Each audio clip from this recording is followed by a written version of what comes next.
Hi friends, biscuit halwa செய்யறதுக்கு ஒரு mixing பவுலில் 2 பேக்கெட் அளவுக்கு நான் மில்க் பிக்கிஸ் எடுத்திருக்கேன். 1 கப் அளவுக்கு பால் சேர்த்துட்டு இதை நல்லா நம்ம கட்டி எதுவும் இல்லாமல் மிக்ஸ் பண்ணிக்கலாம். ஒரு பேனில் 2 டீஸ்பூன் நான் நெய் சேர்த்துருக்கேன். நெய் மெல்ட் ஆயிடுச்சு. தேவையான அளவுக்கு முந்திரி பருப்பு சேர்த்துட்டு இதை நம்ம ரோஸ்ட் பண்ணி எடுத்துக்கலாம்.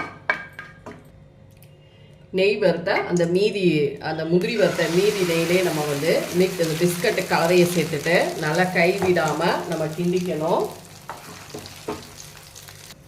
இப்போ பாருங்க, நமக்கு நல்லா சூப்பராக நல்லா கெட்டியாச்சு. அந்த அல்வா கன்சிஸ்டன்சிக்கு நமக்கு வந்துருச்சு. இந்த ஸ்டேஜில் நான் 1/2 கப் சுகர் எடுத்திருக்கேன்.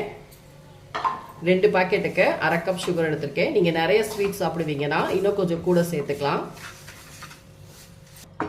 ஃப்ரெண்ட்ஸ், ஜீனி போட்டதும் நமக்கு கொஞ்சம் லூஸ் ஆகிட்டு இப்போ நல்லா கெட்டியாயிடுச்சு. இந்த ஸ்டேஜில் நான் ஒரு 1/2 டீஸ்பூன் அளவுக்கு பொடி